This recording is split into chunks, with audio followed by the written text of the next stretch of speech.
Prime time को पेश करने में ताउन किया है राशि स्टोन्स इंडिया, लीला होटल के पीछे, Banjara hills, road number 3, Hyderabad. Phone number 9912041041।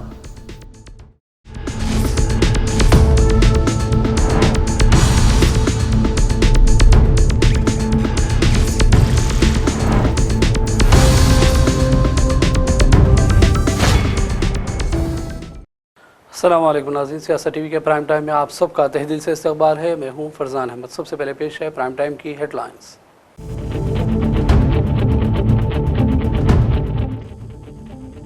Delhi में तेलंगाना के चीफ मिनिस्टर रेवंत रेड्डी और डिप्टी सीएम भट्टी विक्रमार्क ने वज़ीर-ए-आज़म मोदी से की मुलाकात। 8 और 9 दिसंबर को भारत फ्यूचर सिटी में होने वाली ग्लोबल समिट में शिरकत की दी दावत। खड़गे और राहुल गांधी से भी हुई मुलाकातें।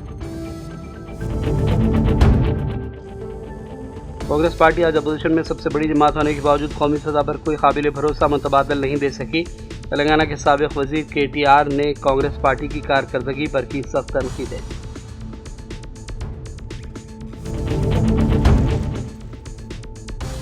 गवर्नर तेलंगाना की सरकारी रिहायशगाह को अपराध भवन नहीं बल्कि इसे लोक भवन के नाम से जाना जाएगा।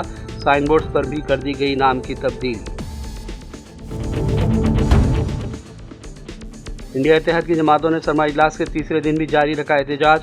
नए लेबर कोड के खिलाफ पार्लियामेंट के बाहर मुजाहरे। खड़गे, सोनिया गांधी और दीगर लीडरों ने की शिरकत। कांग्रेस सदर मल्लिकार्जुन खड़गे और दीगर कायदीन हिंदुस्तान के पहले सदर डॉक्टर राजेंद्र प्रसाद की सालगिरह पर पेश किया खिराज।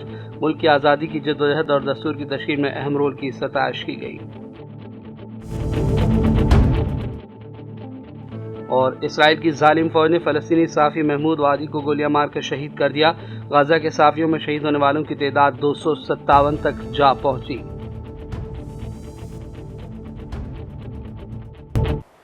हेडलाइंस आपने देखी और पेश है खबरों की तफसीलात। शुरुआत करेंगे बड़ी खबरों से। दिल्ली के दौरे पर गए तेलंगाना के चीफ मिनिस्टर रेवंत रेड्डी और डिप्टी सीएम भट्टी विक्रमार्क ने वज़ीर-ए-आज़म मोदी से मुलाकात की और वज़ीर-ए-आज़म मोदी को 8 और 9 दिसंबर को भारत फ्यूचर सिटी में मुनक़िद होने वाले तेलंगाना राइजिंग ग्लोबल समिट में शिरकत की बाज़ाब्ता दावत दी। चीफ मिनिस्टर और डिप्टी सीएम ने इससे पहले मरकज़ी वज़ीर अश्विनी वैष्णव से भी मुलाकात की। इसके अलावा मुतअद्दिद मरकज़ी वज़रा के अलावा लोकसभा में अपोजिशन लीडर राहुल गांधी को भी समिट में शिरकत का दावतनामा दे चुके हैं। राहुल के साथ प्रियंका गांधी भी मौजूद थे। इस सिलसिले में मंगल की शब चीफ मिनिस्टर रेवंत रेड्डी ने AICC सदर मल्लिकार्जुन खड़गे से भी मुलाकात की और उन्हें भी ग्लोबल समिट में शिरकत करने के लिए बाज़ाब्ता दरख्वास्त की है। तेलंगाना के साबिक वज़ीर KTR ने कांग्रेस पार्टी की कारकर्दगी को लेकर सख्त तनकीदें की। उन्होंने जोर देकर कहा कि कांग्रेस पार्टी आज अपोजिशन में सबसे बड़ी जमात होने के बावजूद कौमी सतह पर कोई काबिल भरोसा मुतबादल पेश करने में नाकाम रही और ये नाकामी ही वजह है जिसके सबब BJP आगे बढ़ रही है। उन्होंने दावा किया कि अगर मुझसे पूछा जाए तो मैं कहूँगा कि वज़ीर-ए-आज़म मोदी का सबसे बड़ा असासा खुद राहुल गांधी है। KTR ने चेन्नई में एक समिट से खिताब के दौरान कांग्रेस पार्टी पर जोर दिया कि जब तक वो गहरी नींद से बेदार नहीं होगी, खुद को जदीद नहीं बनाएगी, मुनज़्ज़म नहीं करेगी, एक ऐसी शक्ल में पेश नहीं करती जिससे अवाम सराह सकें, तब तक हालात में कोई बड़ी तब्दीली आने वाली नहीं है। उन्होंने राहुल गांधी को भी तनकीदों का निशाना बनाया। Opposition right now. Well, I can't speak as a representative of the opposition because, the fundamental thing with us is we can't sit together and we can't talk together. See, for instance, the lack of unity is the biggest challenge.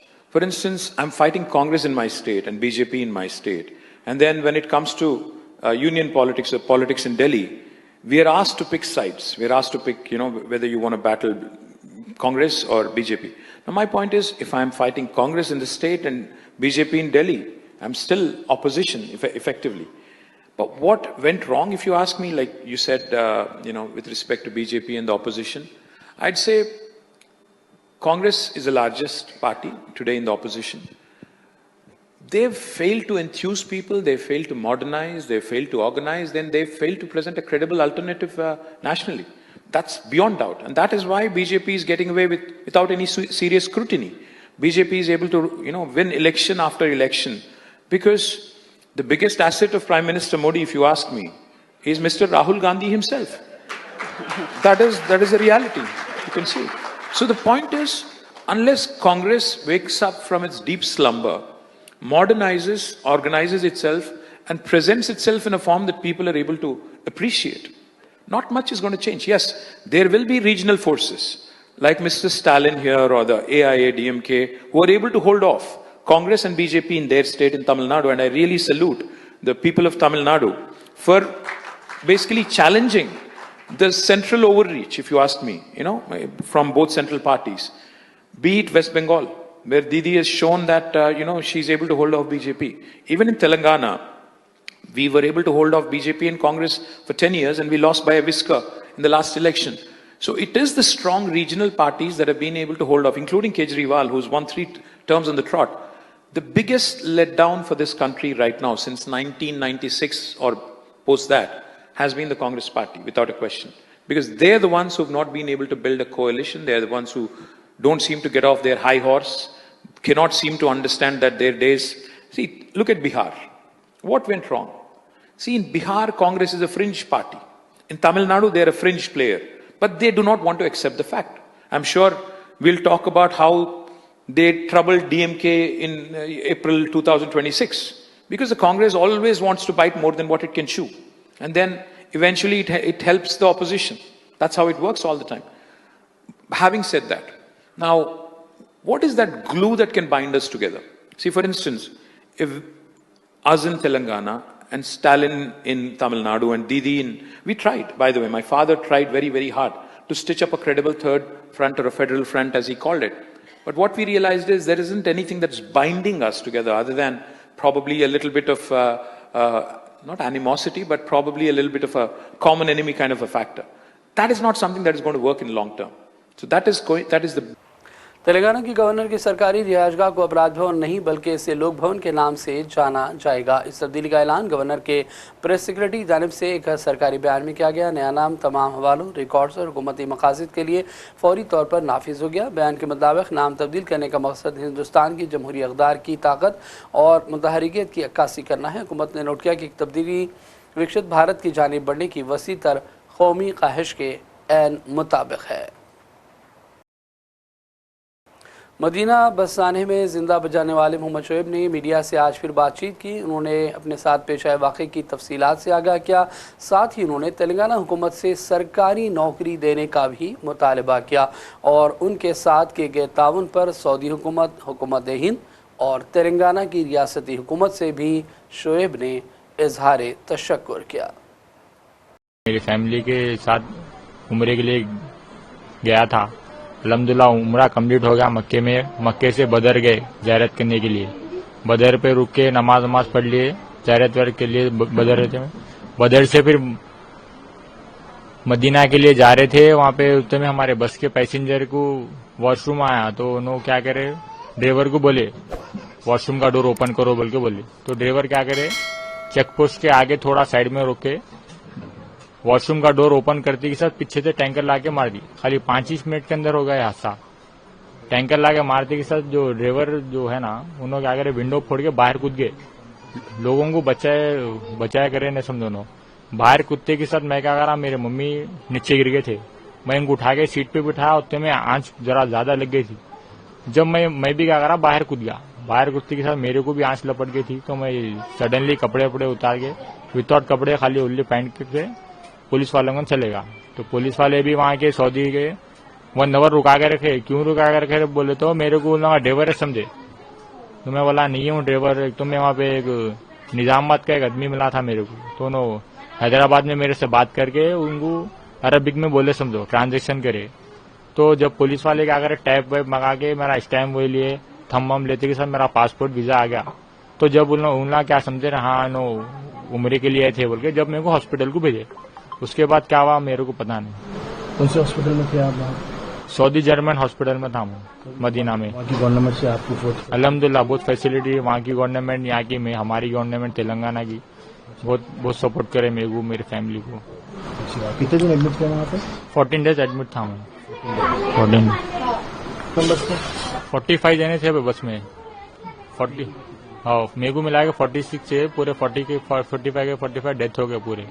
मेरे को एक ही appeal है, मेरे को government job होना। क्यों बोल तो अब मैं पहले की जॉब जो मैं हार्डवर्क करता था ना, अभी मेरे को न्यारा करने प्रॉब्लम है। इसलिए मेरे को एक ही हमारे तेलंगाना की हुकूमत से अपील है, जो गवर्नमेंट जॉब दीजिए सीएम साहब, तो बहुत मेहरबानी होती बस। आपके फैमिली? मेरे फैमिली मेंबर, मेरे वालिद वालदा, मेरे नाना थे, तीनों की भी डेथ हो गई। अब मेरे बैक सपोर्ट मेरे वालिद से वालिद साहब ही थे, अभी मेरे बैक सपोर्ट कोई नहीं है। इसलिए मैं वो तेलंगाना की हुकूमत से यही है गवर्नमेंट जॉब होना है मेरे को बस। शहर हैदराबाद की बावखार उस्मान यूनिवर्सिटी के तलबा ने हॉस्टल में बुनियादी सहूलतों की कमी को लेकर शदीद एहतजाज किया। तलबा ने हॉस्टल के मेस में मुबैना तौर पर नाकिस मेयार और बासी खाना दिए जाने की शिकायत करते हुए हुकूमत के खिलाफ आवाज़ बुलंद की और उन्हें बुनियादी सहूलतें देने की ख्वाहिश की। एहतजाज करने वालों में कानून के तलबा भी शामिल थे, जिन्होंने यूनिवर्सिटी कॉलेज ऑफ लॉ के करीब मरकजी सड़क पर बर्तनों के साथ बैठकर एहतजाज किया ताकि खाने के खराब मेयार को उजागर किया जा सके। उन्होंने वाइस चांसलर और चीफ वार्डन के खिलाफ नारे लगाए और हॉस्टल मेस में तवील अरसे से ज़ेर इल्तवा मसाइल के हल का मुतालबा किया। एहतजाजियों ने कहा कि ये मसला मुसलसल जारी है क्योंकि गोदावरी हॉस्टल में रहने वालों ने भी सिर्फ 1 महीना कबल नाकिस खाने पर इस तरह का एहतजाज किया था। तलबा अक़ल तरीन ज़रूरतें यहाँ तक कि मौसम गर्मा में ताज़ा पानी की अदम दस्तियाबी पर भी एहतजाज करते रहे हैं। तेलंगाना कांग्रेस सदर महेश कुमार गौड़ ने कहा कि तेलंगाना की अवाम आंध्र प्रदेश की अवाम के खैर ख्वाह हैं और कभी AP के खिलाफ बयान नहीं दिया गया। उन्होंने डिप्टी CM AP पवन कल्याण की जानिब से तेलंगाना अवाम की तौहीन करने पर सख्त तनकीद की और कहा कि दोनों तेलुगु रियासतें जोग्राफियाई हदूद के एतबार से अलहदा हैं, लेकिन दोनों रियासतों के अच्छे ताल्लुकात हैं। I seriously condemn the comments made by Pawan Kalyan. He is the Deputy Chief Minister of a state now, not only a film actor. We people of Telangana still love people of Andhra Pradesh. Andhra and Telangana, though divided geographically, we feel that we are united still. Both the states have to emerge. Both the states have to develop, irrespective of politics. That's what Telangana people now want. Konasima is a greener area. We all wish it should be green. We are winning majority of the Sarpanch elections. In majority places, Congress sympathizers, Congress workers are getting elected as Sarpanches. In many places, it's been unanimous now. शोधाए Telangana की याद में Banjara hills में वाक़ तेलंगाना जागृति के मरकजी दफ्तर में तेलंगाना जागृति हेल्थ विंग की जानिब से मेगा ब्लड डोनेशन कैंप मुनक़िद हुआ, जिसकी सरपरस्ती सदर तेलंगाना जागृति कलवाकुंटला कविता ने की। इस मौके पर कविता ने भी अपने खून का अतिया किया। इस मौके पर उन्होंने मीडिया से भी बातचीत की और कहा कि आंध्र प्रदेश के डिप्टी चीफ मिनिस्टर पवन कल्याण जो बयान तेलंगाना के खिलाफ दे रहे हैं वो काबिल मजम्मत हैं। हम हमेशा तेलंगाना के हक़ में रहेंगे, तेलंगाना के लिए काम करेंगे और इस तरह के बयानात को बर्दाश्त नहीं किया जाएगा।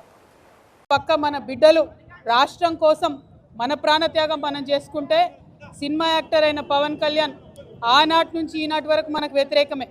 ఇవాళ కూడా ఆయన మాట్లాడుతున్నాడు తెలంగాణ నాయకుల దిష్టి కళ్ళతోని కోనసీమ పాడైంది అంటున్నాడు. మనం ఎన్నడూ దిష్టి పెట్టలే. కోనసీమ బాగుంది, కోనసీమ ఎట్లుందో అట్లా తెలంగాణ కావాలనుకున్నాం తప్పితే ఏనాడు కూడా తెలంగాణ బిడ్డలకు మనసు చిన్నగా ఉండదు, పెద్దగా ఉంటుంది, పెద్దగా ఆలోచిస్తాం. మేము ఇప్పుడు కూడా చెప్తా ఉన్నాం, పవన్ కళ్యాణ్ గారు మా రాష్ట్రం ఏర్పడి 12 సంవత్సరాలు అయింది. ఈ 12 సంవత్సరాల్లో మేము ఎప్పుడు కూడా ఒకటే మాట అన్నాం, జై తెలంగాణ జై ఆంధ్ర అన్నాం. తెలంగాణ ఎంత బాగుందో ఆంధ్ర కూడా బాగుండాలన్నాం.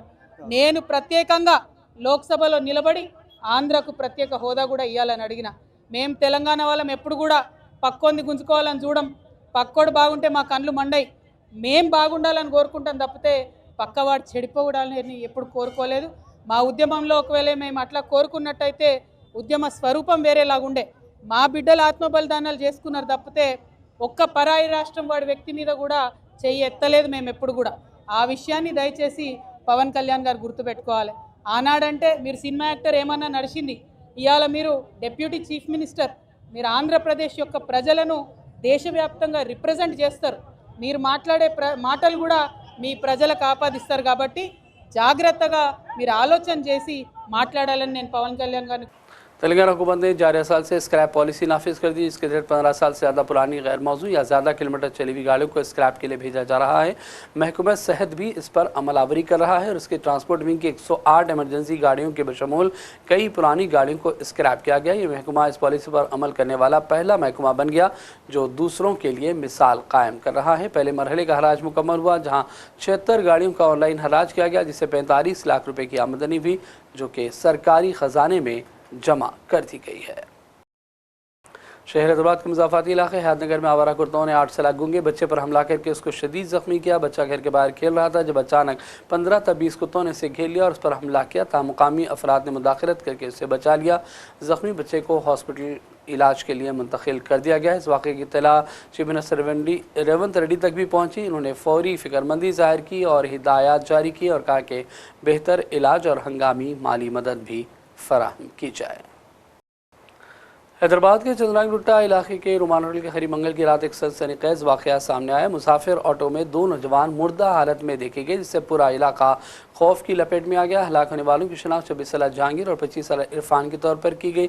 बताया जा रहा है और शुबा है कि इन दोनों ने जायद मकदार में ड्रग्स लिए जिससे इनकी मौत वाक़ई हुई, क्योंकि जाए वक़ुआ से 3 इंजेक्शन सुरंजें भी बरामद हुई हैं। और सबसे बड़ा इंकशाफ ये कि तीसरा शख्स भी मौजूद था जो पुलिस के पहुंचने से पहले फरार हुआ। इसकी तलाश के लिए पुलिस ने CCTV फुटेज हासिल कर ली है और इस सिलसिले में मज़ीद तहक़ीक़ात की जा रही हैं। इस दौरान मरहूमीन के रिश्तेदारों ने खुद मीडिया से बातचीत की।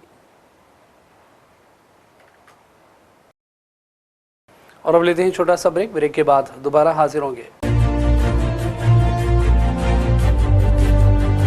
अपनी परेशानियों को दूर करें। खुदा ने परेशानियों को दूर करने का अहम रास्ता जवाहरात यानी कि पत्थरों की ताकत में रखा है। बिजनेस के मसले, जॉब नहीं मिल रहा है, दौलत नहीं आ रही है, बीमारियां पीछा नहीं छोड़ रही है, बच्चों के मसले, मियाँ बीवी के मसले, एक परेशानी जाती नहीं कि दूसरी आ जाती है। डॉक्टर निसार के 25 साल तजुर्बे और पत्थरों के महारत के जरिए परेशानियों का हल पाएं। राशि स्टोन्स इंडिया पर आएं और अपने प्रॉब्लम्स को दूर करवाएं और अपनी जिंदगी को असली जवाहरात की ताकत से बदलें। एक कॉल 9912041041 पर करें और कामयाबी हासिल करें। हमारा पता है राशि stones India, the Leela hotel के पीछे, road number 3, Banjara hills, Hyderabad.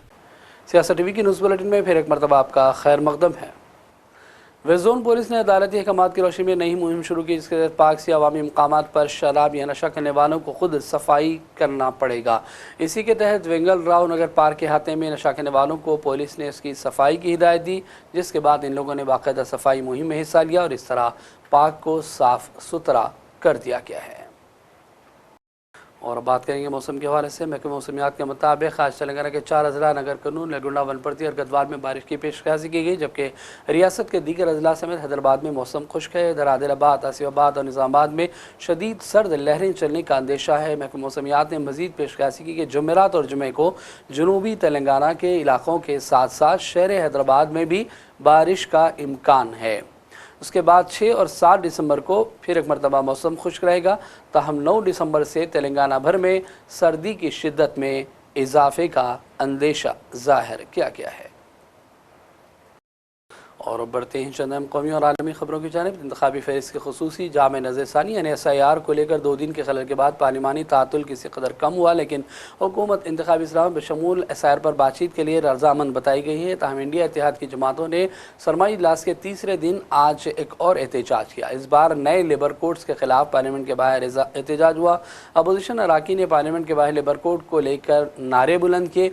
Congress रुकने पार्लियामेंट मानिकम टैगोर ने कहा कि पार्लियामेंट अपना काम करेगी, हम लेबर कोड के खिलाफ एहतजाज कर रहे हैं। इस तहरीक में 29 लेबर कवानीन को 4 लेबर कोड में एकजा करने के दावों के बावजूद बामाने लेबर इस्लाहात को नाफिज करने में हुकूमत की नाअहली को देखते हुए ये एहतजाज हुआ। खड़गे, सोनिया गांधी और दीगर कई लीडरों ने इसमें शिरकत की। कांग्रेस पार्टी सदर मल्लिकार्जुन खड़गे ने हिंदुस्तान के पहले सदर डॉक्टर राजेंद्र प्रसाद की सालगिरह पर उन्हें खिराज पेश किया और आज़ादी की जद्दोजहद और दस्तूर हिंद की तश्कील में उनकी बेमिसाल खिदमात को उजागर किया। डॉक्टर राजेंद्र प्रसाद जी अजीम मुजाहिद आज़ादी, साबिक़ कांग्रेस सदर, मुल्क के पहले सदर जमहूरिया थे जिन्होंने हिंदुस्तान के दस्तूर की तश्कील में भी नुमायाँ किरदार अदा किया। इस मौके पर राहुल गांधी, प्रियंका गांधी और दीगर कई अरकान मौजूद थे। अरकान पार्लियामेंट ने राजेंद्र प्रसाद को खिराज पेश किया और उनकी खिदमात को याद किया गया। कांग्रेस तर्जुमान सुरजेवाला ने मोदी हुकूमत की जानिब से संचार साथी ऐप को लेकर जारी बयानात और फिर वजाहतों के दरमियान सख्त तनकीदें की। उन्होंने कहा कि अवाम के बुनियादी हकूक़ को मुतासर करने के लिए मोदी हुकूमत की कोशिशें जारी हैं। आइए देखते हैं रणदीप सिंह सुरजेवाला का ये रद्द-ए-अमल। संचार साथी ऐप के माध्यम से पूरे हिंदुस्तान को अब एक सर्विलेंस स्टेट या एक जासूसी तंत्र में बदला जा रहा है।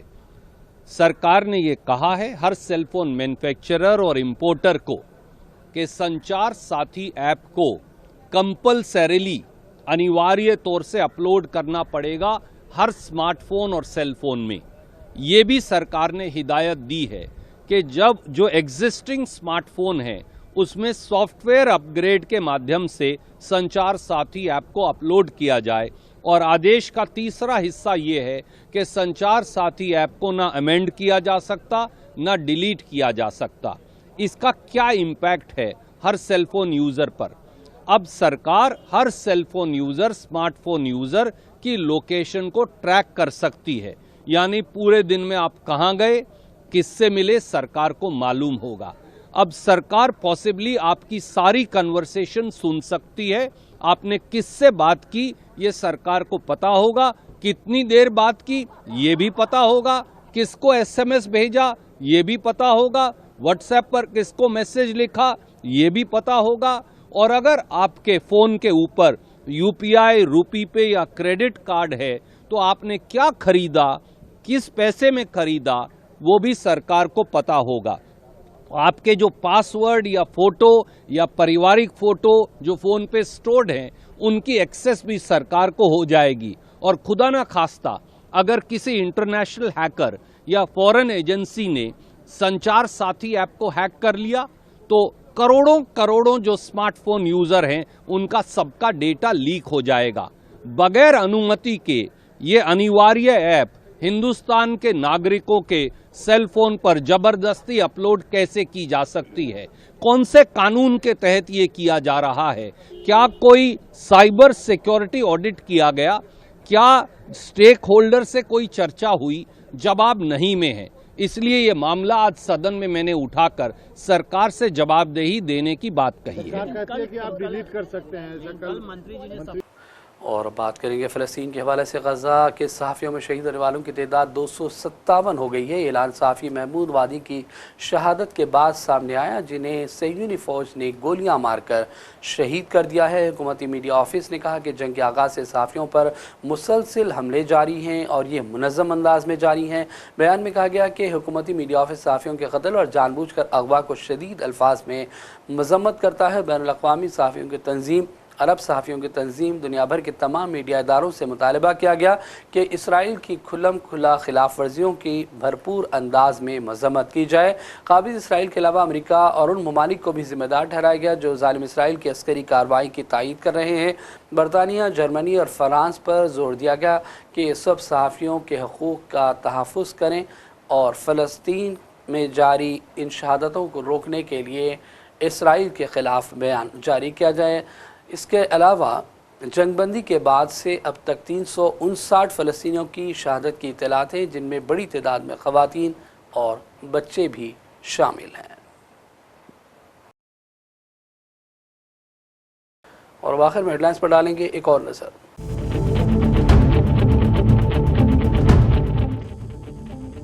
दिल्ली में तेलंगाना के चीफ मिनिस्टर रेवंत रेड्डी और डिप्टी सीएम भट्टी विक्रमार्क ने वज़ीर-ए-आज़म मोदी से की मुलाकात।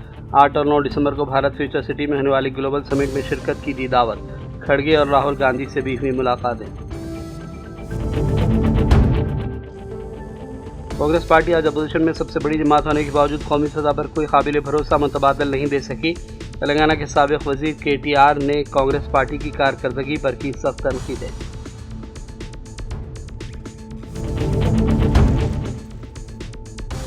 गवर्नर तेलंगाना की सरकारी रिहाइशगाह को अपराध भवन नहीं बल्कि इसे लोक भवन के नाम से जाना जाएगा।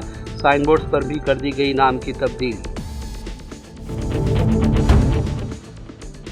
इंडिया इत्तेहाद की जमातों ने सरमा इजलास के तीसरे दिन भी जारी रखा एहतजाज। नए लेबर कोड के खिलाफ पार्लियामेंट के बाहर मुजाहरे। खड़गे, सोनिया गांधी और दीगर लीडरों ने की शिरकत। कांग्रेस सदर मल्लिकार्जुन खड़गे और दीगर कायदीन हिंदुस्तान के पहले सदर डॉक्टर राजेंद्र प्रसाद की सालगिरह पर पेश किया खिराज। मुल्क की आज़ादी की जद्दोजहद और दस्तूर की तशकील में अहम रोल की सताइश की गई। और इसराइल की जालिम फौज ने फ़लस्तीनी सहाफ़ी महमूद वादी को गोलियां मारकर शहीद कर दिया। गाज़ा के सहाफ़ियों में शहीद होने वालों की तादाद 257 तक जा पहुंची। प्राइम टाइम का सिलसिला फ़िलहाल यहीं ख़त्म करते हैं। मोहम्मद फरजान अहमद को पूरी टीम के साथ इजाज़त दें। देखते रहिए सियासत TV। अल्लाह हाफ़िज़। प्राइम टाइम को पेश करने में ताउन किया है राशि स्टोन्स इंडिया, लीला होटल के पीछे, Banjara hills road number 3, Hyderabad. Phone number 9912041041।